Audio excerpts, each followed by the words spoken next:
오늘 아침 주님께서 주시는 말씀 사도행전 5장입니다.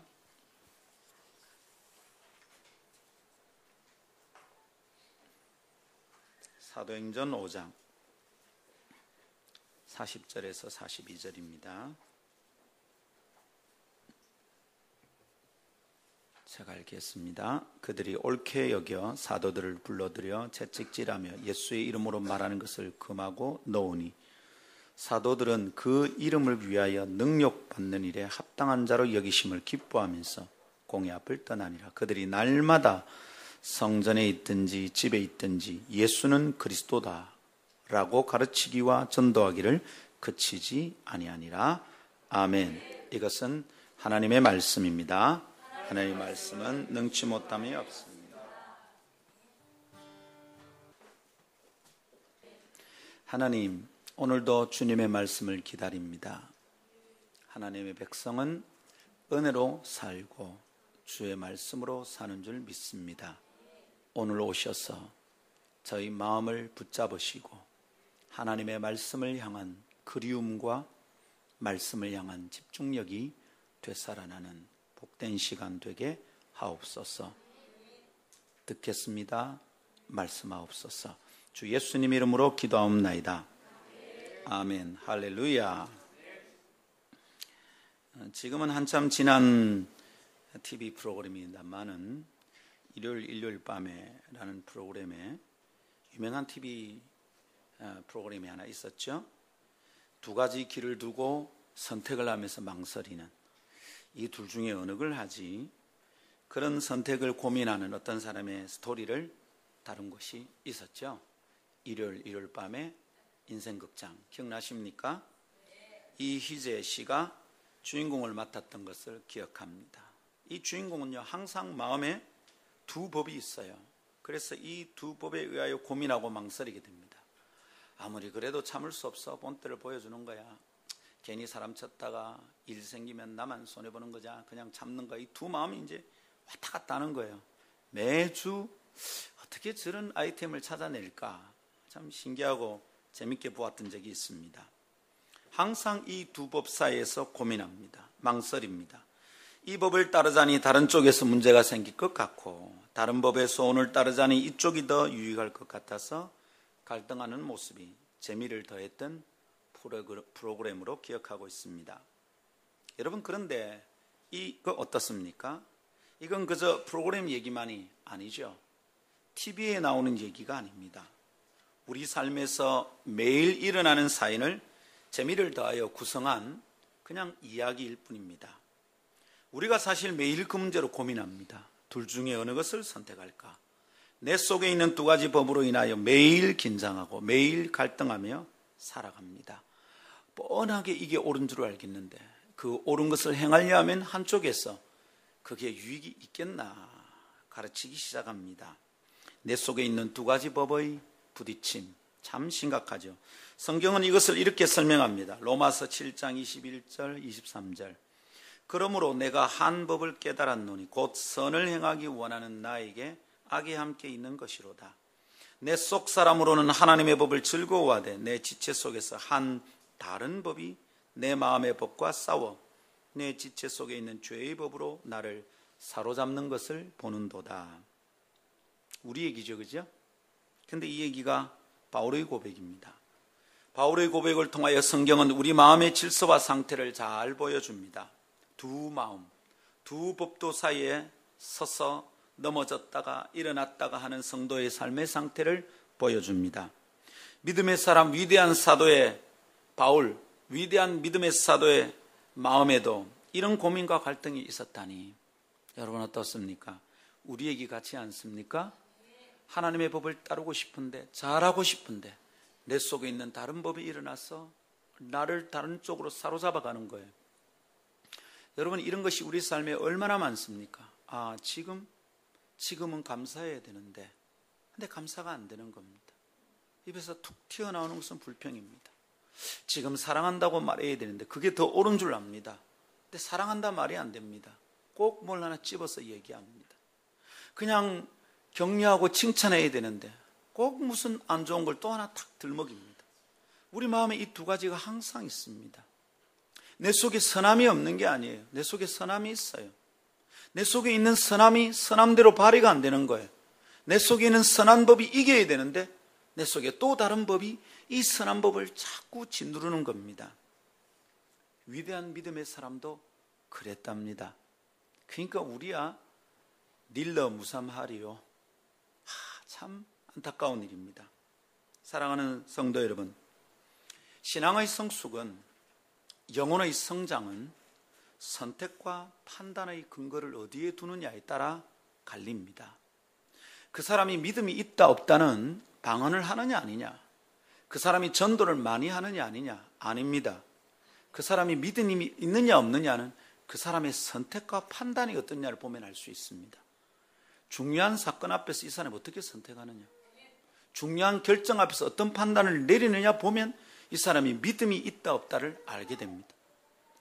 일을 두고 어느 일이 더 좋으냐, 사람을 만날 때 어느 사람이 더 좋으냐, 내가 인간관계 안에서 어떤 해결점을 찾을 것이냐, 이게 다 믿음입니다.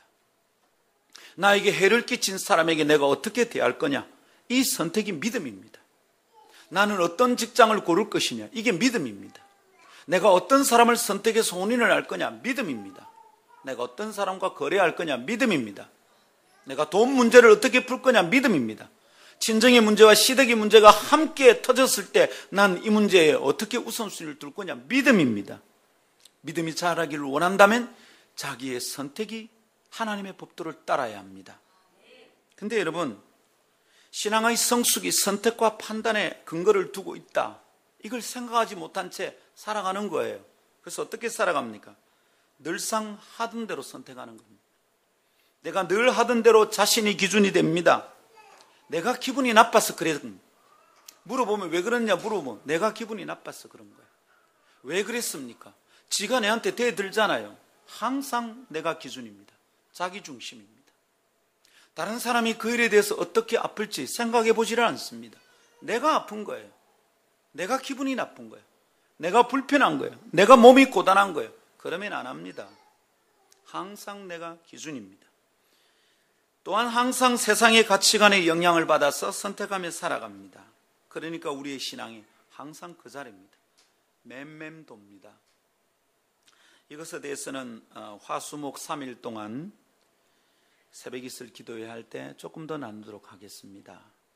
뒤로 물러가서 항상 자빠지는 신앙, 이거 우리가 할 일이 아닌데 자꾸 그러는구나.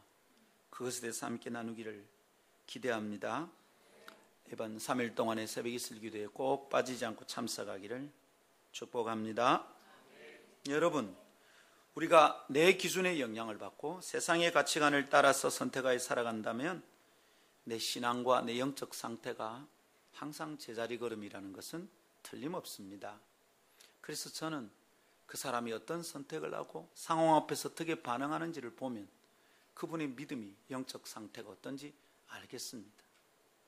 목자로서는 내가 목양하는 목양터에서 성도들이, 내가 목양하는 양떼, 우리 안에서 양떼들이 잘 자라기를 기대하는데 항상 제자리에 있는 것을 보면 마음이 찢어지듯이 아파요.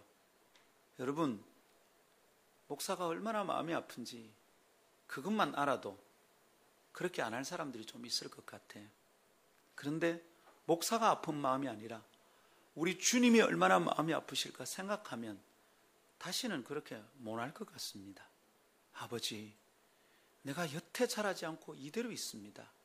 주님 용서하시고 주님의 마음에 아픔이 되는군요. 주님, 저 다시 살아보겠습니다.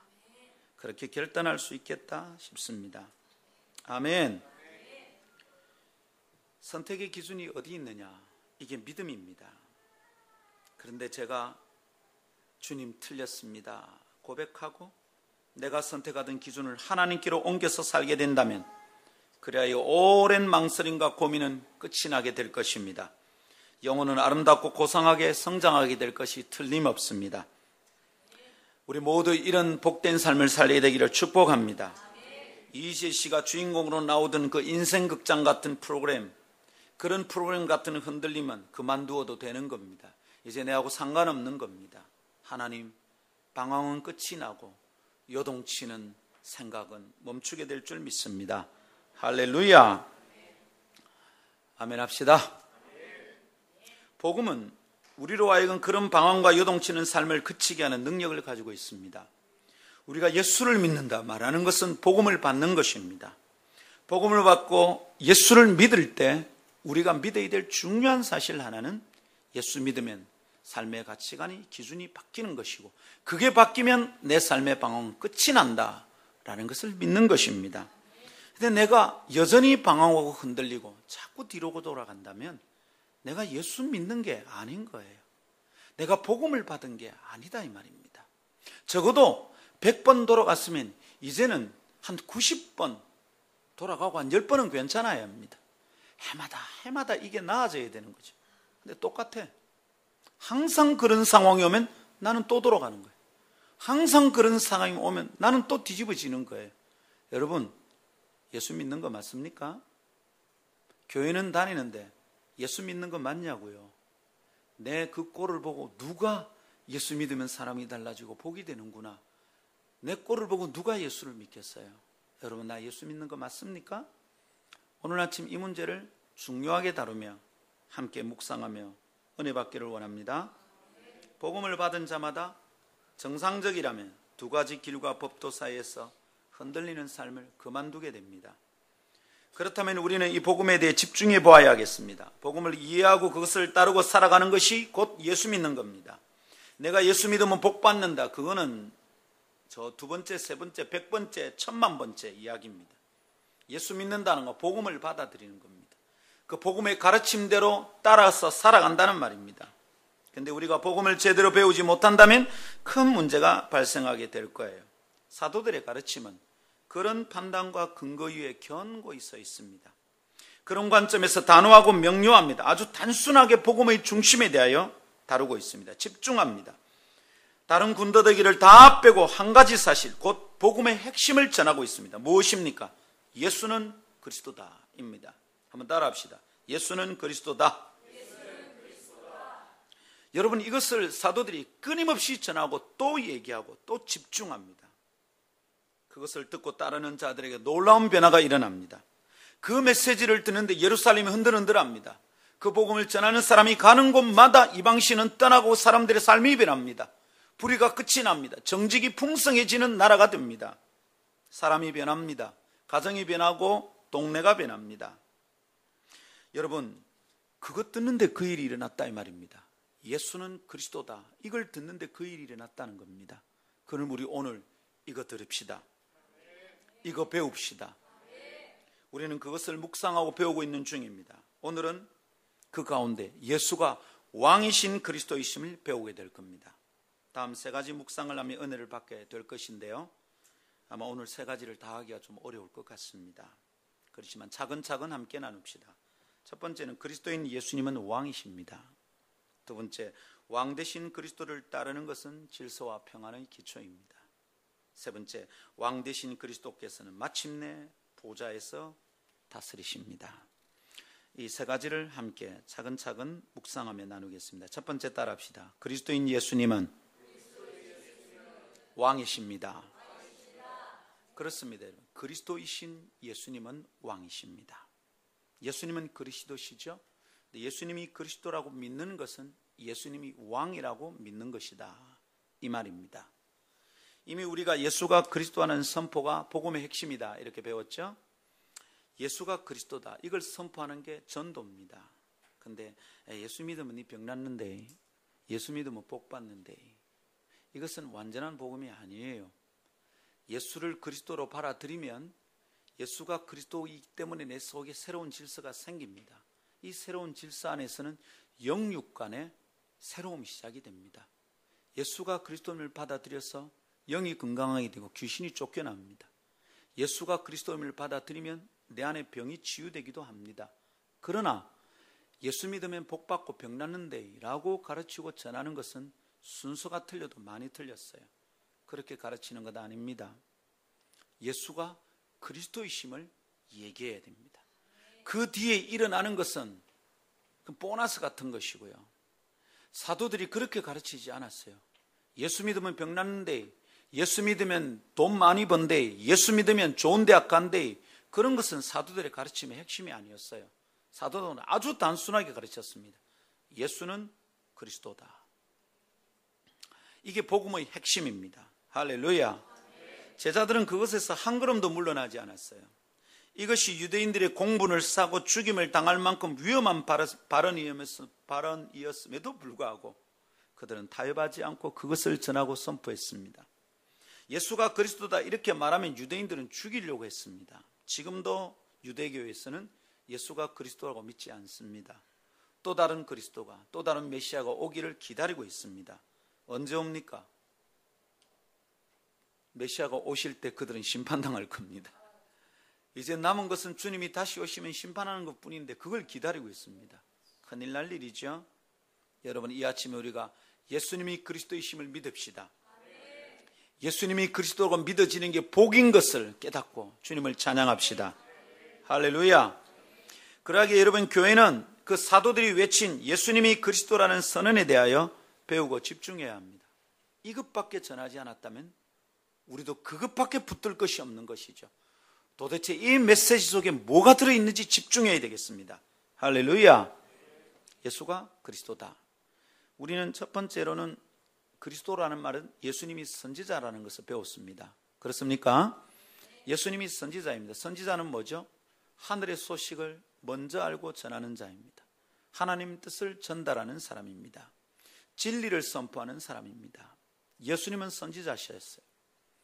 사도행전 3장에 사도들이 예수님을 전할 때 모세가 나와 같은 선지자 하나가 다시 올 것인데 그 선지자의 말을 따르면 멸망치 않고 구원을 받는다. 근데 그 선지자가 바로 예수다 선포했습니다. 이 말은 예수님이 그리스도라는 말입니다. 예수님은 선지자입니다. 진리를 선포하시고 가르쳐 주신 선지자입니다. 이 선지자의 말을 들으면 어떻게 된다고요? 구원을 얻습니다. 할렐루야. 멸망치 않습니다. 그런데 여러분, 예수님이 선지자이심을 놓치면 어떻게 됩니까? 뒤죽박죽이 됩니다. 진리 가운데 자유가 일어나지 않습니다. 진리를 들으면 자유가 옵니다. 매이지 않습니다. 이걸 해야 될지 저걸 해야 될지 헷갈리지 않습니다. 내 속에 있는 상처가 나를 붙들 수가 없습니다. 사람의 말이 나를 흔들질 않습니다. 왜냐하면 예수의 말이 내 속에 있기 때문입니다. 입력이 예수의 말씀이 입력이 되면 출력이 그것이 될 수밖에 없습니다. 그런데 입력이 다른 것이 되니까 엉뚱한 것이 자꾸 튀어나오는 겁니다. 사랑하는 여러분, 예수가 입력되게 합시다. 아멘. 사람의 말을 오래 마음에 품는 사람은 진리의 말씀이 그 마음에 머물 수가 없습니다. 그러나 진리의 말씀을 마음에 품는 자는 사람의 말이 오래 마음에 머물지 않습니다. 진리의 말씀을 마음에 품는 사람은 내가 읽은 소설이 내 마음에 오래 머물 수가 없습니다. 하루에 석 장 성경 읽고 주일 5장 읽으면 성경 1도 갑니다. 그리스도인이 1년에 이 정도는 해야 됩니다 라고 가르치면 뭐라고 했습니까? 제가 가짜라 했습니다. 가짜입니다. 아니면 자기 양떼를 정말로 사랑하는 목자가 아닙니다. 우리 교회에서는 그렇게 안 가르칩니다. 여러분, 하루에 석 장 읽고 세상에서 온갖 것이 들리는 거에 그 들리는 것을 이길 수 있겠습니까? 하루에 석 장 읽는데 시간 얼마나 걸립니까? 그게 30분이 걸립니까? 1시간이 걸립니까? 하루에 석 장 읽는데 30분 채 안 걸립니다. 근데 황금의 제국은 1시간입니다. 1시간. 1시간 맞습니까? 우리 최금수 성도님? 90분인가? 오로라는 몇 분입니까? 네? 우리 동네 예체능은 몇 분이냐고. 저녁마다 볼 예능 프로그램이 있고 저녁마다 볼 드라마가 있습니다. 일일 드라마, 그 다음에 월화는 월화 드라마, 수목은 수목 드라마, 주말은 주말 드라마. 적어도 초저녁에 앉으면 일일 드라마부터 시작 뉴스까지, 그리고 이 수목 드라마까지 몇 시간을 봅니까? 몇 시간. 근데 하루에 석 장 성경 딱 읽습니다. 그래도 내 영혼이 진리의 말씀에 사로잡힐 수 있다고요? 그렇게 가르치면 가짜죠. 절대로 온전한 것이 아닙니다.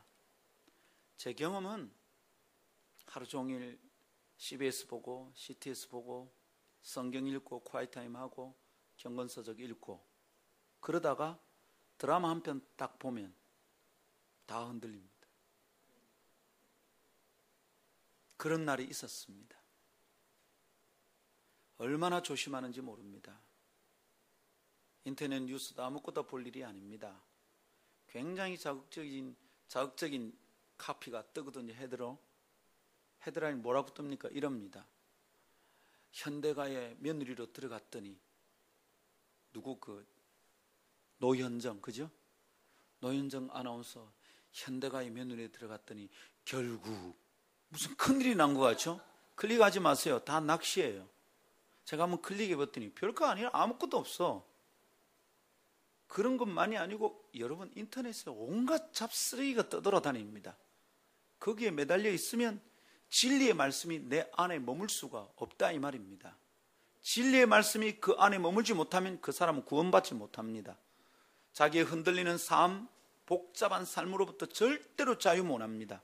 구원 못 받습니다.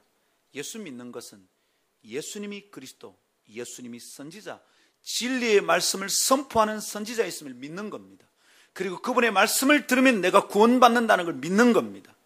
그런데 이 진리의 말씀이 내 속에 머물지 않으면 온갖 잡탕이 자꾸 들어오는 거예요. 지나가는 동네 사람의 말도 마음에 걸립니다.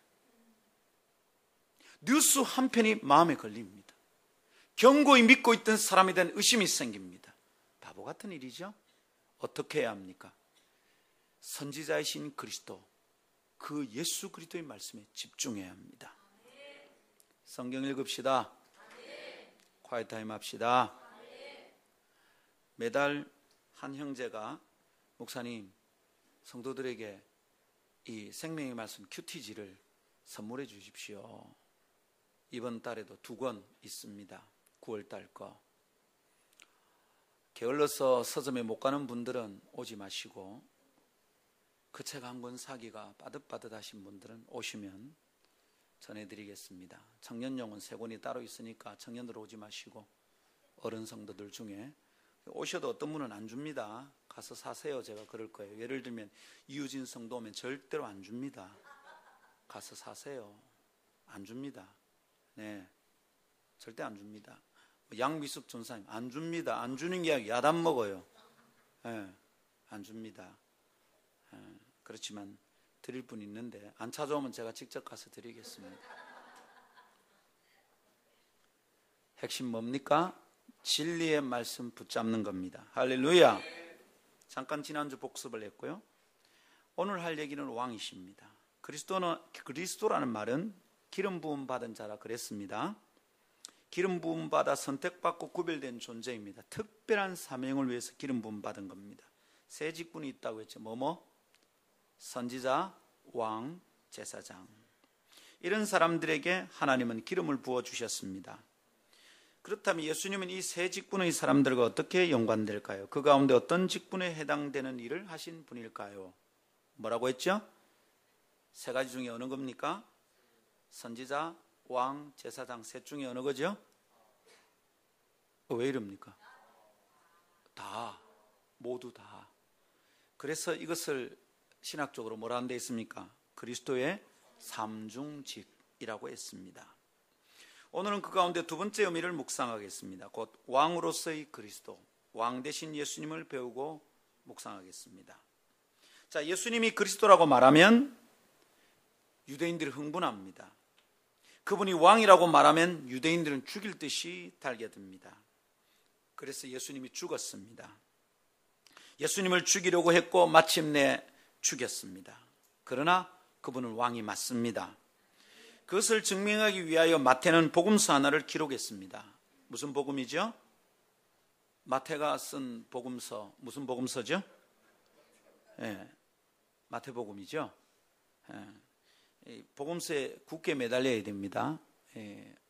아미시 공동체는 아주 진짜 신실한 공동체, 이 아미시 공동체는 복음서 중심으로 움직입니다. 복음서 외에 다른 성경은 잘 읽지도 않고요, 잘 인용도 안 합니다. 복음서에 있는 그대로 삽니다. 원수를 용서하라 했다고 자기들의 학교에 와서 총을 난사하고 자기 아이들을 죽인 범인을 용서합니다. 미국 사회가 한번 발칵 뒤집어졌죠. 그것 때문에. 야, 어떻게 이럴 수가 있는가. 아미시 공동체. 그것과 관련된 책이 있는데 원하시는 분은 빌려드립니다. 근데 빌려간 거 빨리 갖고 오고 그 다음에 빌려가시기 바랍니다. 여러분, 그분은 왕이십니다. 근데 이 왕이신 예수 그리스도를 증명하기 위해서 마태가 마태복음을 썼습니다. 복음서에 집중해야 됩니다. 집중 안 하면 마태복음, 마가복음, 누가복음, 요한복음, 그 다음에 내가복음 생깁니다. 내가복음 생기면 진짜 곤란합니다. 복음서 따릅시다. 근데 여러분, 그가 쓴 복음서는 특별히 유대인들을 향하여 변증한 내용입니다. 유대인들 안에서 예수님이 어떤 분인지 보여주는 목적이 있다 이 말입니다. 그래서 여러분 1장에서 족보를 언급합니다. 성경 읽으라 할 때 마태복음부터 읽으라 이러면 안 믿는 사람들 굉장히 괴롭습니다. 성경 읽으라 할 때는 어디서부터 읽으라 해야 되냐면 사무엘 상하부터 읽으라 하세요. 재미납니다. 사무엘 상하는 어떻게 보면 무협지 같거든요. 막 조그만 꼬마가 막 돌멩이 뱅뱅뱅 돌려가 떨리면 막 2m 80 넘는 거인이 막 자빠지고 이러는 거예요. 와, 완전 무협지예요. 판타지예요. 그거 읽으면 참 재밌습니다. 그거 읽고 나면 계속 읽고 싶은 마음이 생깁니다. 네. 그 다음에 또 조금 깊이 읽고 싶을 때는 요한복음부터 읽으라고 그래야 합니다. 근데 마태복음 읽으면 이게 뭐냐면 뭐 낳고 누가 그러더라고요. 내 친구가 마태복음 읽고 와서 이러더라고. 야, 너는 밤에 뭐하노? 참 너무 웃어봐가지고 왜? 이랬더니 밤에 우리 철하기도 하지 왜? 예배하고. 그럼 뭘 그래 자꾸 나와서 하냐? 죄송합니다. 말해놓고 나기 좀 쑥스럽습니다. 뭐 애놓고 이게 뭐냐고. 근데 여러분, 이것은 마태가 유대인들을 향하여 정확한 의도와 목적을 가지고 쓴 겁니다. 족보, 전통, 중시 여기는 유대인들에게 예수님의 족보가 어떠한지 보여준 거예요. 그래서 그분이 어떤 피를 받고 태어난 어떤 존재인지를 보여주고자 한 거예요. 마태복음 1장의 족보는 어떻습니까? 위대한 이스라엘의 족장들의 족보이고 위대한 이스라엘 왕들의 족보입니다. 유대인들이 존경하고 사랑하는 위대한 인물들의 이름이 거기 줄줄줄줄줄 다 나옵니다. 그 위대하고 아름다운 이름 끝에 누가 나옵니까? 예수님이 나옵니다. 너희가 존경하고 사랑하는 다윗 왕의 후손이 이 사람이다. 여러분, 이스라엘 왕권은 다윗을 통해서 이어집니다. 다른 인간들이 예를 들면 여로보암이 일어나면 아무도 그 사람의 정통성을 인정하지 않습니다. 그래서 이 정통성을 인정받으려고 여로보암은 어쩝니까? 북이스라엘의 성전을 만듭니다. 사람들이 자꾸만 예루살렘에 가니까 그 성전 어떻습니까? 그거 망할 일입니다. 그 망할 일입니다. 자기 딴에는 정통성을 이래저래 찾았습니다. 베델에 원래 우리의 선조 야곱이 거기에 성전을 쌓았다. 여기 하나님의 집이다. 쌓아놨는데 거기 금송아지 세워놨습니다. 근데 아무도 그 정통성을 인정하지 않습니다. 정통성은 어디에 있습니까? 다윗의 계보를 잇는 왕이야말로 이스라엘의 참된 왕이다. 이런 말입니다. 할렐루야. 그 족보가 설명하고 선언하는 것은 아주 단순하고 아름다운 사실 하나를 보여줍니다. 그게 뭡니까? 곧 예수님이 다윗의 계보를 잇는 왕이시라는 겁니다. 할렐루야. 그분이 메시아, 그분이 그리스도, 그분이 왕이다는 겁니다. 예수님은 그리스도이신 왕이십니다. 할렐루야. 유대인들은 이것을 인정하고 싶지 않아서 몸부림을 쳤지만 이것은 변개할 수 없는 엄연한 사실입니다. 예수님은 그리스도시고 예수님은 왕이십니다. 예수님의 제자들이 예수는 그리스도라 라고 외친 것은 예수님은 바로 이 왕이라는 겁니다. 이 왕을 따르고 믿으라는 겁니다. 이 왕을 인정하고 왕을 선포하라는 겁니다. 이 왕을 인정하고 경배하라는 겁니다. 이 왕을 인정하고 경배하고 그분께 순종하고 그 권세 앞에 굴복할 때 너의 인생이 달라진다는 거예요. 이 왕을 온전히 모실 때 너희 속에 참된 권세가 너희를 자유케 한다는 겁니다. 할렐루야. 예수님은 그리스도고 왕이십니다. 여러분, 이것은 그냥 제자들의 억지가 아니에요. 마태복음은 예수님이 왕이시라는 것을 군데군데 구약을 인용해서 하나 설명해 줍니다. 예수님이 구약에 예언된 분으로 이 땅에 왔다는 것을 잘 보여줍니다. 철저하게 구약을 제일 많이 인용한 신약 성경이 마태복음입니다. 철저하게 유대인들에게 맞추어서 쓴 복음서입니다. 그러니까 이 복음서의 내용을 들을 때 유대인들에게 놀라운 변화가 일어나는 것이죠. 여러분, 우리도 주의 말씀을 들을 때 우리 속에 이런 변화와 새로운 생명이 시작되기를 축복합니다. 특별히 여러분, 그분에 대한 신구약의 기록들을 가만히 살펴보면 예수님이 왕이시라는 게 아주 분명해집니다. 이 땅에 태어나실 주님에 대한 예언으로 유명한 이사야서부터 봅시다.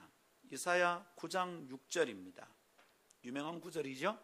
이는 한 아기가 우리에게 낳고 한 아들을 우리에게 주신 바 되었는데, 누굽니까 여러분? 예수님이죠. 금세알 수 있습니다. 그의 어깨에는 정사를 메었고 그의 이름은 기묘자라, 원더풀이죠. 예수님을 믿으면 기가 막히는 겁니다.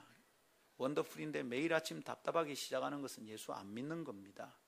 예수를 잘 못 믿고 있는 겁니다. 말씀을 가만히 묵상하면 내 속에서 막 불이 일어납니다. 제가 이것을 처음 묵상할 때 묵상하다 이것과 관련된 새벽 이슬 기도에 다섯 개가 6개가 시리즈 7개 6개짜리 시리즈 설교가 있으니까 재훈 형제한테 얘기하십시오. 예수님의 이름에 대한 묵상입니다. 6번 설교했었습니다. 여러분, 아침마다 우리 원더풀이어야 됩니다. 할렐루야. 굿모닝이 아니라 원더풀 모닝. 할렐루야. 굿데이 아니고 원더풀 데이. 할렐루야. 근데 여러분, 그 끝에 뭐라 해놨습니까? 그 아기가 우리에게 주신 하나님의 아들이 뭐라 해놨습니까? 평강의 왕이라 할 것임이라. 할렐루야. 왕족이랍니다. 왕족. 이사야 선지자는 600년도 더 전에 태어날 예수님을 예언했습니다. 그 가운데 예수님을 왕이라고 예언한 것을 우리가 지금 보고 있습니다. 여러분, 그분은 왕으로 예언되었고 왕으로 태어났습니다. 왕이 태어났을 때 태어나신 아기 예수를 새로운 왕으로 경배하려고 동방에서 박사들이 별을 보고 찾아왔었습니다. 여러분, 이 사건은 유명하죠? 예수 안 믿는 사람들도 다 아는 사건입니다. 우리 모두가 알고 있습니다. 새로운 왕을 모시려고 경배하려고 동방에서 박사들이 왔습니다. 동방이란 신학자들이 연구한 바에 의하면 아마 페르시아일 가능성이 높다. 지금 이란 쪽에 있는 천문학자들이 별을 살피는 박사들이 이 별이 이상한 겁니다. 그리고 중요한 인물들이 왕이 태어나고 질 때 그런 별들이 움직였다는 걸 알고 있으니까 이 왕이 났다, 새로운. 그리고 그 별빛을 따라 가는데 이 별이 움직여서 인도한 거죠. 그 별이 간 곳이 어디입니까? 베들레헴입니다. 베들레헴 말구에 별이 멈춥니다. 거기가 아기가 있습니다. 경배했습니다. 헤롯은 새로운 왕이 태어났다는 게 긴장했습니다. 긴장해서 어떻게 합니까? 성경학자들 다 불렀습니다. 새로운 왕이 태어나면 어디서 태어나느냐? 성경을 연구해보니 베들레헴입니다. 정확했죠? 베들레헴에 있던 모든 아기들이 죽임을 당합니다. 그것 때문에. 사랑하는 여러분, 성경이 보여주는 바는 너무 분명합니다. 예수님 누구라고요? 왕이십니다. 왕으로 예언되었고 왕으로 태어났습니다. 할렐루야. 다른 증거를 또 봅시다. 그분이 예루살렘으로 입성하실 때의 그림을 보여주는 구절이 있습니다. 요한복음 12장 13절입니다.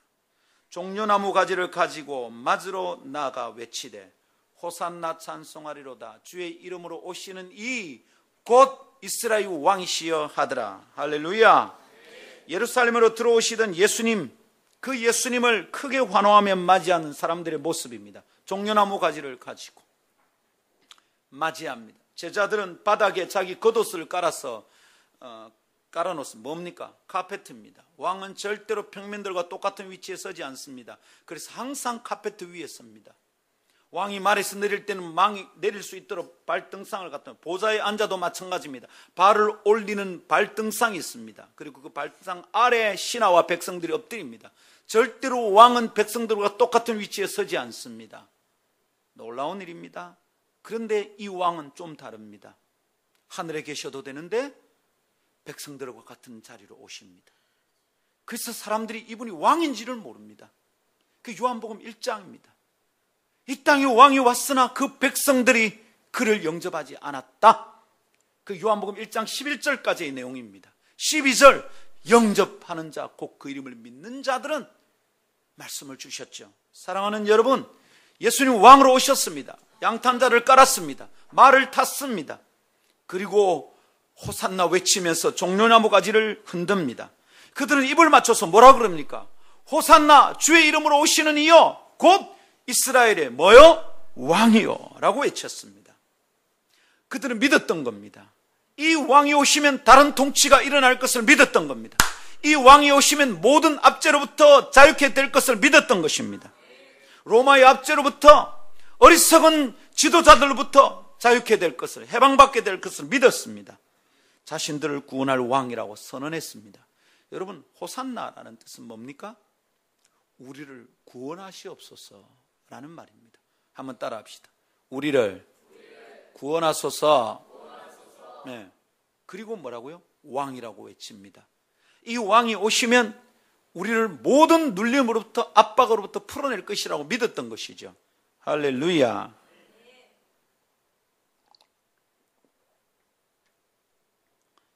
이 장면을 본 유대의 종교 지도자는 매우 당황했습니다. 그리고 그것을 금하라고 예수님에게 따졌습니다. 왜 그랬을까요? 이 장면은 묘하게 겹치는 그림이 있기 때문입니다. 이렇게 예루살렘에 말을 타고 사람들의 환호를 들으면서 들어오는 사람이 있다면 그건 틀림없이 메시아다 이 말입니다. 그런데 이 그림이 겹쳐요. 언제입니까? 사울이 죽고 다윗이 그 위를 이어 유대의 왕이 되었을 때 다윗성에 들어오던, 그 성에 들어오던 그림과 너무도 닮아 있습니다. 다시 예루살렘에 그런 그림으로 들어오는 이가 있다면 그는 다윗의 후손, 다윗의 자손이라고 말해줄 수 있는 메시아입니다. 다시 그런 그림으로 예루살렘에 들어온 이가 있다면 그가 궁극의 왕 그리스도입니다. 완전한 왕 메시아입니다. 이것을 유대인들이 다 알고 있습니다.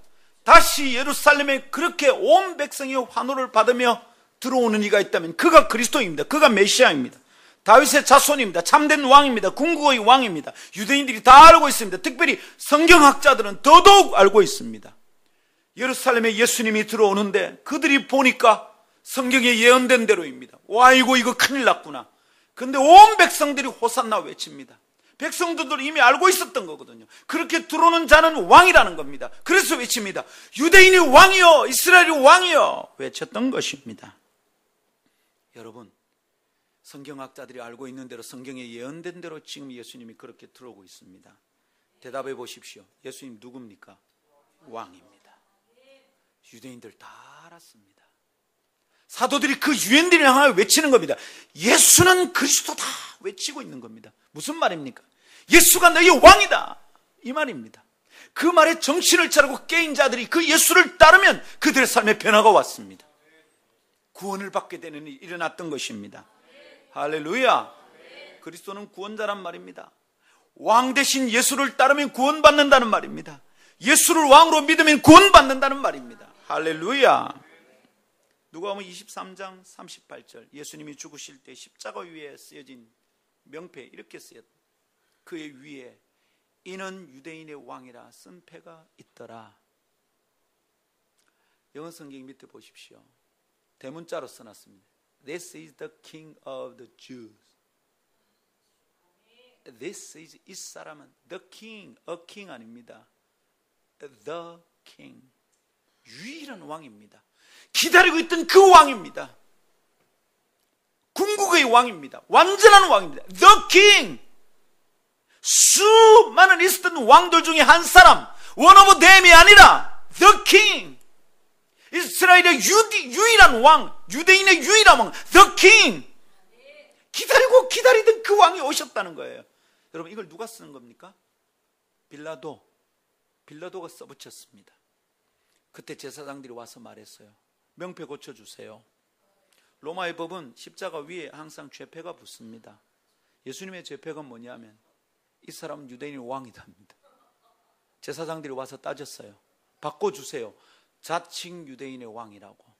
근데 빌라도가 딱 잘라서 말합니다. 뭐라고요? 내가 쓸 것을 썼다. 이따 물어라. 뭐죠? 예수님이 왕이라는 사실을, 유대 율법을 구약을 모르는 자가 썼습니다. 그것 때문에 죽었거든, 예수님이. 묘하죠? 그가 왕이라고 했기 때문에 죽입니다. 그래서 죄패를 당연하게 쓴 겁니다, 빌라도는. 근데 보십시오. 그렇게 그들은 예수가 왕이라고 했기 때문에 죽어야 됩니다라고 죄패를 붙였는데, 죄패를 딱 보는 순간 모든 사람이 다 알게됩니다. 오, 그가 왕이 맞았구나. The King이구나. 할렐루야. 왕으로 예언되었고요, 왕으로 오셨고요, 왕으로 사셨고요, 왕으로 죽으셨습니다. 사도들은 이스라엘에게 이것을 외치고 있습니다. 왕으로 오셨다, 왕으로 사셨다, 왕으로 죽으셨다.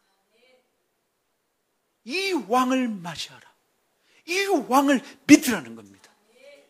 예수는 그리스도다, 이분이 왕이라는 겁니다. 이 왕이 오시면, 이 왕을 믿으면 너희들이 달라진다는 겁니다. 이게 구원받을 방법이라는 겁니다. 사랑하는 여러분, 오늘 아침 목사도 동일하게 외칩니다. 예수는 그리스도십니다. 그분은 왕이십니다. 예수님을 믿는다는 것은 예수님을 왕으로 받아들이는 겁니다. 다른 권세를 인정하지 않고 오직 예수님만 나의 왕으로 섬긴다는 말입니다.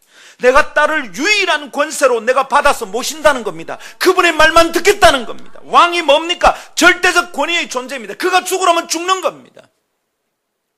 그가 가라면 가는 겁니다. 이게 예수 믿는 겁니다. 그렇게 믿을 때 우리가 구원받습니다. 사랑하는 여러분, 여러분 속에 예수님이 왕입니까? 여러분 속에 어떤 법이 있습니까? 예수님을 왕으로 모시기 전에는 내 속에 다른 법이 있었어요. 그분이 왕으로 오시면 왕을 따라야 될 법과 내 속에 있는 다른 법이 싸우기 시작합니다. 믿음의 초기에 일어나는 일입니다. 왔다 갔다 합니다. 근데 10년 되고 20년 되고 장로 되고 권사 되고 목사 되었는데도 아직도 그러고 있으면 이게 가짜다 이 말입니다. 예수 안 믿는 거다 이 말입니다. 그러니까 구원받지를 못합니다. 그분의 통치 아래 내가 있어야 내가 구원받는데 구원받지를 못합니다. 아직도 그분의 법도가 내 속에서 왕노릇하지 못한다 이 말이에요. 어떻게 하면 됩니까? 우리 어떻게 하면 구원받습니까? 예수 믿으면 구원받습니다. 예수 어떻게 믿습니까? 그분이 내게 복을 주고 잘 살게 하고 건강 좋게 하고, 이게 아니라 예수가 나의 그리스도, 예수가 나의 왕이라고 믿는 겁니다. 예, 예수님 나의 왕이십니다. 인정합니다. 주의 말씀만 따르겠습니다. 당신이 나의 왕입니다. 가라고 그러면 가고 죽으라면 죽을 수 있는 자입니다. 그렇게 왕으로 섬기고 따르는 자들 속에서는 아름답고 놀라운 평화가 시작됩니다. 완전한 안식이 임합니다. 자유가 일어납니다. 삶의 지저분함에 매이지 않습니다. 할렐루야. 오늘 아침 그래서 아주 중대한 질문이 여러분 눈앞에 있습니다. 두 가지 질문입니다. 여러분 누굽니까? 두 번째, 예수님은 누굽니까? 여러분 누굽니까? 함부로 예수 믿는 사람이라고 말하면 안 돼요. 왜냐하면 내가 뭘 따라 사느냐를 보면 되니까. 내가 선택과 판단의 기준을 어디에 두고 있는지 봐야 하니까. 어떤 물건을 고르죠? 어떤 사람을 만나죠? 어떤 프로그램을 좋아하죠? 어떤 음식을 좋아합니까? 어떤 사람을 사랑하고 있습니까? 묻습니다, 여러분. 예수님이 기뻐하는 것입니까? 그 사람 사랑하는 거 예수님이 기뻐합니까? 그 일을 하고 싶은 거 예수님이 기뻐하는 겁니까? 내가 하고 싶은 그 일 예수님이 기뻐합니까? 만일 이 질문의 대답이 예스가 아니라면 여러분 예수 믿는 사람들이 아닙니다. 예수를 이용해서 내가 잘 되려고 하는 것이죠. 내 사업 잘 되게 해주세요. 내 직장에서 내가 승진하게 해주세요. 내 연봉 높아지게 해주세요. 주여 우리 가정 지켜주세요. 뭐 하는 겁니까? 그거는 내가 예수를 따르는 게 아니라 예수가 나를 따르는 겁니다. 날 도와달라고, 내 좀 잘 되게 해달라고, 그분이 나의 종이 되는 겁니다. 예수 믿는 것은 내가 그분의 신하가 되고 내가 그분의 종이 되는 겁니다. 나를 통해 그분이 영광을 받으시는 겁니다. 여러분, 여러분의 선택과 판단의 기준이 어디에 있습니까? 여러분 누굽니까? 왕의 노예입니까? 왕의 신하, 왕의 백성 맞습니까? 온전한 왕이신 그분을 따르는 것이 예수 믿는 것입니다. 두 번째 질문입니다. 예수님은 누굽니까? 예수님은 누굽니까? 4대 성인 중에 한 사람입니까? A king, 수많은 왕 중에 한 사람? 틀린 거예요. 예수님은 The king, 유일한 왕, 궁극의 왕, 오직 한 분뿐인 왕입니다. 그분의 말씀이 떨어지면 내가 선택 없이 그대로 따르는 겁니다. 죽어도 가는 것입니다. 지금도 기억나는 한 장로님 계십니다. 서울의대 나오신 분입니다. 서울의대 본과 2학년일 때, 본과 2학년은 정신없이 바쁩니다. 그냥 보통으로 치면 대학 4학년이죠. 예과 2년, 본과 2학년. 본과 2학년이면 의대생은 정신이 없습니다. 그런데 그때 이분이 SFC 전국위원장을 했습니다. SFC 전국위원장은 어떤 친구들은 한 학기 휴학하고 하는 일입니다. 전국을 돌아다녀야 됩니다. 뭐 국회의원보다 더 바쁩니다. 근데 이분은 본과 2학년 의대생을 지나면서 전국위원장을 했는데 역대 그분만큼 신실하게 한 사람이 없다, 이런 소문을 듣는 분이셨습니다. 진해에서 병원을 개원했습니다. 현대의원이라고 아직도 있습니다. 진해에서는 거의 제일 큰 병원이었습니다. 그 병원에 가면 병이 나을 뿐만 아니라 이 병원이 정직하기로 소문났습니다. 참 귀한 분이셨어요. 그런데 본인이 암에 걸렸다는 걸 알았습니다. 참 이상합니다. 의사들이 자기 병을 잘 몰라요. 우리 교회도 그런 분 계셨죠? 암으로 결국은 돌아가셨습니다. 의사인데 몰라. 병에 걸렸습니다. 그런데 모든 사람들이 다 염려했는데 이분이 하신 일, 일상생활에 조금 더 변함없이 평안하게 매일매일을 삽니다. 똑같이 병원에 와 진료하고 교회일 다 섬기고 새벽기도 안 빠지고 묵묵히 그분의 그 마지막을 본 모든 성도들이 아직도 못 잊습니다. 저도 못 잊습니다. 그분의 마지막을 본 모든 신앙의 후배들이 그분을 잊지를 못합니다. 어떻게 그렇게 살다가 왔을까? 병이 발병했을 때와 그 이전과 다름이 하나도 없습니다. 왜 그렇습니까? 병이 자기의 권세자가 아니거든. 그분이 입으로 한 말입니다. 병이 나의 권세자가 아닙니다. 나의 권세자는 예수 그리스도입니다. 그 말을 듣는데 막 진짜 눈물이 나요. 와, 이분 진짜 예수생이구나. 그분의 마지막을 본 사람들 정말 감동을 받았습니다. 지금도 그분 얘기하면 우는 사람들이 있습니다. SFC 안에 그분은 전설입니다. 여러분, 여러분의 선택과 기준이 어디에 있습니까? 여러분이 그것에 의해 선택되고 흔들린다는 것은 그게 나의 권세자라는 겁니다. 돈 때문에 돈이 권세자입니다. 사람 때문에 사람이 나의 왕입니다. 병 때문에 병이 왕입니다. 인간관계의 갈등 때문에 그게 왕입니다. 이 장로님 단호하게 말합니다. 병이 나의 권세자가 아닙니다. 그분이 어쩌면 사업을 하다 사업이 망했더라도 그분은 똑같이 했을 거예요. 또 그랬을 거예요. 사업이 나의 권세자가 아닙니다.